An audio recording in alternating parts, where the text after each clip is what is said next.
live from LA. I'm Jenny Taft here with Skip Bayless and Shannon Sharp. Well, it is Monday and Cowboys lost again. How we doing? It ain't even no fun. I tried on Friday. I told you for once I would bet against my team. I would take Philly. I would give you the Dallas Cowboys, my Dallas Cowboys, and I would give you 10 points. And guess what? Philly still covered. I don't know how, but they covered. I don't want them sorry rascals. You want to give me that sorry team. I don't want that sorry Carson Wentz. That's don't walk into him. You saw what he did last night. Oh, really? Yeah, let's. Well, he found a way to get it done. Skip, I'm sorry. Another Monday. We got to talk about the Cowboys and their losing efforts. But, they did lead at halftime against the Eagles last night, but couldn't get the job done in the second. Philadelphia scored 2 unanswered touchdowns, including a 53-yard fumble return, and Dallas couldn't get their offense rolling behind rookie QB Ben DiNucci. Zeke ended with 63 yards on the ground, and Dallas was only able to muster 2 red zone trips without scoring on either. So, Shannon, is it finally time to count the Cowboys out of the NFC East? No. I saw nothing last night from the Eagles to make me that can convince me that they're Skip. Well, you were just raving about walking to them. What are you talking about? Let me explain. Look, there's an old saying that somebody has to win. Oh. Okay, so somebody's going to have to win a bad division. And you and I both know, what is the likelihood of somebody going on a 2 or a 3 3-game winning streak in this division, regardless of who they're playing? I don't see that happening. So in a bad division, Skip, the Cowboys are 1 game. They win 1 game, the Eagles lose. They're tied. So no, they are not out of it. Now, is it going to be a struggle? And I believe probably. At first, Skip, I was like 8-8 is going to win this division. There's not a team in this division. You might have to combine all of their records to get to 8 wins. 6 wins will probably win this division. When you look at their schedule, and they still have Pittsburgh, and they still have some of these other teams on that list, the Cowboys, the Eagles, Skip. I don't see how a team in this division get the 8 wins and win this division. Someone's going to win this division. Someone's going to get a home playoff game. Home. When all of this division should be home for the holidays, someone's going to be home playing a playoff game, Skip. Look, I thought the Eagles played awful. I thought Carson Wentz played terrible, with the exception of a handful of throws. I thought Peterson, Skip, he wrote the book called Fearless. But fearless and foolish are very, very close. And just because you're fearless doesn't mean you have to be foolish. Skip, why would you do that? Why would you go for it on 4th down in that situation right there? Punt the football, Skip. They can't generate any offense.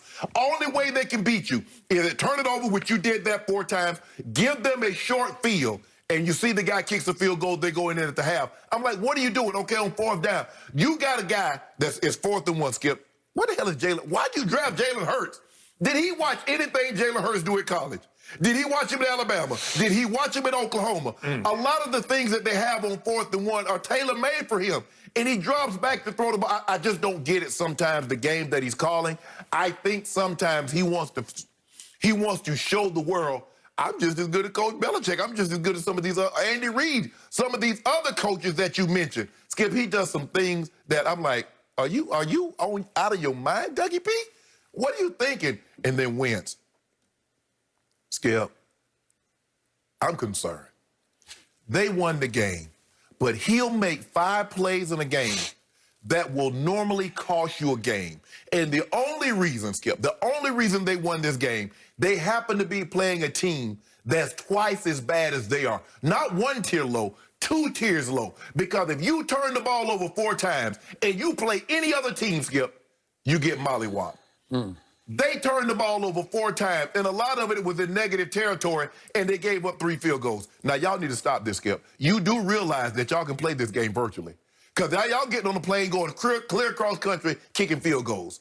Really, Skip? That's what y'all did? I want to show the plays that's Carson Wentz. Skip, this is what has me concerned. Watch Carson Wentz, and I want to know what you saw, because I don't know what he saw.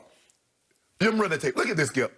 Okay, he has time, there's nothing. You're out of the pocket, Skip. Throw the ball away. Ooh, Donovan got him good. Throw the ball away with. Now, when we see this angle, I want to, people at home, tell me what you see. I see deer in headlights. I've always told you, Carson Wentz is deer in headlights. He always turns into deer. He likes to hunt deer, I think, up in North Dakota, but he gets hunted on the In that field. situation, Skip, you're out of the pocket. You can throw the ball into the stands, hit the Liberty Bell with the ball. There's nothing there, Wentz. Throw it away. The defense won. Okay, they won.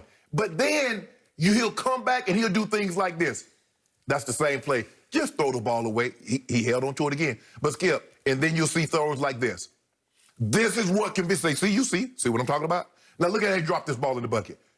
Trayvon Diggs still looking back and the guy has the ball in his hand. And look at this. That's what I'm talking about, Skip. He'll do 2 or 3 throws like that, and you'll say, see, that's how he got the name walking to him. And then he'll come back and he'll turn the ball over. Skip, 4 turnovers. Skip, it's hard. If you play a good football team, and you turn the ball over against Tampa 4 times. You turn the ball over against Kansas City or Pittsburgh 4 times, and you see if they just hang 9 points on you. But, Skip, someone's going to win this bad division. But let me tell you what. If you think Washington, the football team, is out of this, you're sadly mistaken. Now, I think the Giants are out of it, Skip. They got Tampa tonight. They about to catch another L unless something unforeseen happens. But this still, Skip, this is a 3-team race. As bad as it may sound, Skip, the Cowboys are not out of it. As much as I wish they were. But as long as I keep coming here on Monday and I get to see that look on your face, I'm good. Okay. You finally finished? I feel it. Is the show over yet? No. I don't know. I think it might be my turn. It might be over for your Cowboys, but...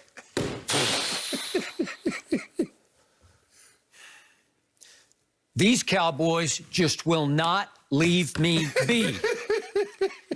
Just when I needed walk it to them and the Philadelphia Eagles to put me out of my misery last night, just when I needed them to just blow me away, to bury my team 40-3, which is what I predicted earlier in the week would happen, would you believe I just got a moral victory? Would you believe I just got my coach, Mike McCarthy, after the game, my first-year coach, almost giddily saying, that was a step in the right direction.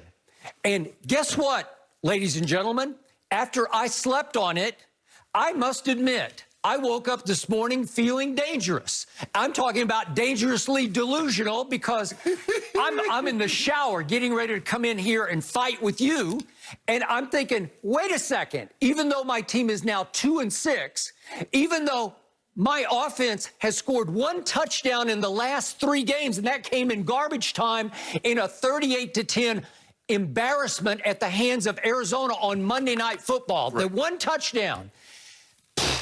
Despite all that, I actually think my team should be favored right now to win the East because the more I think about the Philadelphia Eagles, the sorrier they get.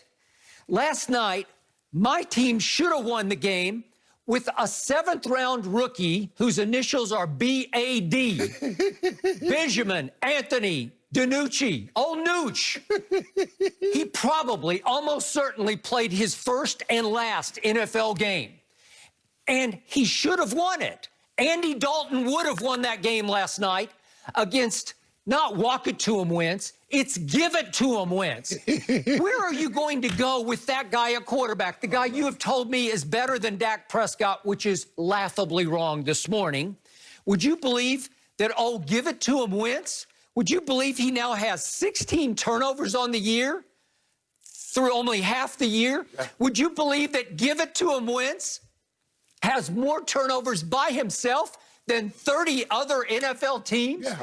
Would you believe that the only team that has more turnovers than Carson Wentz has by himself is my Dallas Cowboys? Would you believe that he has 5 more turnovers than Kirk Cousins or Daniel Jones, old Danny Dimes or Pennies, as we're going to see tonight? He might have a season that, and we thought Jameis had a season for the ages. He might be worse than Jameis last year. He might be.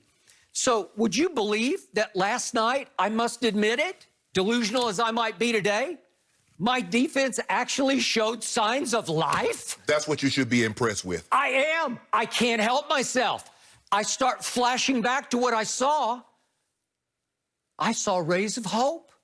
I saw D-Law, DeMarcus Lawrence, actually look like he was going to earn his money last night. He looked like the best player on the Cowboys defense. He did. I saw, welcome back, Randy Gregory. I saw him flying off the edge, which I saw in 2018 when he had 6 sacks. God bless him. I'm going to knock on wood for him and the demons he continues to fight. But if he stays eligible the rest of the year, I got a shot. Aldon Smith has been a revelation. I think he sort of hit